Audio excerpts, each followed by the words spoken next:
అభిషేక్ బచ్చన్, ఐశ్వర్య రాయ్ బచ్చన్, అదేవిధంగా ఆరాధ్య బచ్చన్ వీళ్ళకి సంబంధించి సోషల్ మీడియాలో ఎలా అంటే ఒకానొక టైంలో ఐశ్వర్య రాయ్ చనిపోయిందని, అదే కాకుండా ఆరాధ్య హెల్త్ బాగాలేదని, తను ఇంకా మనకి లేదని చెప్పేసి ఒకానొక టైంలో అమితాబ్ బచ్చన్ కూడా చంపేశారు. అంటే సోషల్ మీడియాలో ఏదైనా పెడితే నమ్ముతారు అనే ఒక ఊహ, అంటే అదొక ఫిక్స్ అయిపోయారు కాబట్టి సో అన్ని ఇష్టం అంటే ఫ్రీడమ్ తీసేసుకొని నోటికి ఎంత వస్తే అదంతా పెట్టేస్తూ ఉంటారు. ప్రజెంట్ మళ్ళీ ఆమె అయితే కేసు పెట్టాల్సిన పరిస్థితికి అయితే వచ్చింది. సో మరి ఆరాధ్య ప్రజెంట్ కేసు ఏమవుతుంది? సో ప్రజెంట్ తను మాత్రం ఢిల్లీలో హైకోర్టు అంటే తను హైకోర్టుకి వెళ్ళి పిటిషన్ దాఖలు చేసింది. ఎట్లా అంటే నాకు సంబంధించి నా హెల్త్కు సంబంధించి ఫేక్ న్యూస్లు మాత్రం వెబ్సైట్లో షేర్ చేస్తూ ఉన్నారు. సో వాటిని తక్షణమే తొలగించాలి, నాకు ఎట్లాంటి ప్రాబ్లం కూడా లేదు, లేనప్పుడు ఎందుకు ఈ విధంగా ఫేక్ న్యూస్ స్ప్రెడ్ చేస్తున్నారని తను మాత్రం పిటిషన్ దాఖలు చేసింది.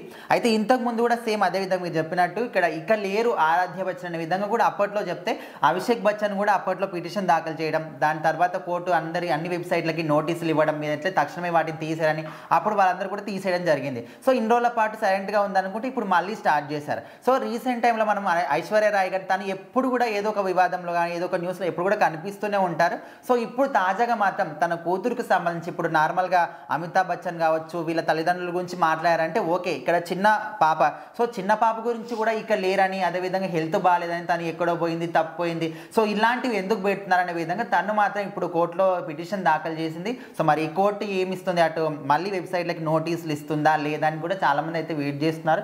సో వీళ్ళకి సంబంధించి వాళ్ళు అప్పట్లో విడాకులు తీసుకుంటున్నారని ఎన్నిసార్లు ఐశ్వర్య రాయ్ బయటకు వచ్చి చెప్పినప్పటికీ కూడా మా మధ్య ఎలాంటి వివాదాలు లేవు, మేము విడాకులు తీసుకోవడం లేదు, ఫ్యామిలీ అందరు కలిసే ఉన్నామని వాళ్ళు కలిసిన ఫోటోలు షేర్ చేసినప్పటికీ కూడా ఎవరు నమ్మలేరు. అంటే ఒకటి ఈ మధ్య కాలంలో సోషల్ మీడియాని జస్ట్ ఫర్ టైం పాస్ వాడితేనే బెటర్. అది న్యూస్లలో మనకు దానికి సంబంధించిన రియాలిటీ ఏంటనే తెలుస్తుంది. ఎట్లయినా మీడియా ద్వారా మీకు ఏదో ఒక విధంగా తెలుస్తుంది. కొన్ని ప్లాట్ఫామ్స్ ఉంటాయి, మీమ్ పేజెస్లలో కూడా కొన్ని మంచి ప్లాట్ఫామ్స్ ఉంటాయి, వాళ్ళు ఒరిజినల్గా న్యూస్లో ఏం జరిగింది ఏంటనేది చెప్తారు. అయితే ఇప్పుడు ఏమవుతుందంటే నేను నిన్న కూడా ఒక సోషల్ మీడియా దాంట్లో కుంభమేళలో ఉన్న మొదటిసారి చనిపోయిందని చూసా. అదేంటి ఇప్పుడు అప్పుడే చనిపోయిందా, చనిపోవడం ఏంటి అంత ఈజీ కదా అంటే ఒక్కటి ఇప్పుడు పాయింట్ దొరికిందంటే ఆమెకు 10 కోట్లు వచ్చినాయి 10 రోజుల్లోనే. సో అట్లా ఏదైనా కూడా గుడ్డిగా నమ్మేయడం కాకుండా సరే స్క్రోల్ చేస్తున్నప్పుడు వచ్చిందా చూసి వదిలేయండి, దాన్ని గుడ్డిగా నమ్మేసి తన మీద రాద్ధాంతాలు తీయడం అదంతా కరెక్ట్ కాదు. సో ఓవరాల్గా ప్రజెంట్ ఆరాధ్య పైన ఏవైతే కమెంట్స్ వస్తున్నాయో, ఏవైతే సోషల్ మీడియాలో ఫేక్ న్యూస్ వస్తున్నాయో వాటి అన్నిటిని కూడా ఆపేస్తే బాగుంటుంది, లేకపోతే కఠిన చర్యలు తీసుకుంటామని కోర్టు కూడా అయితే ఆదేశాలు ఇచ్చింది.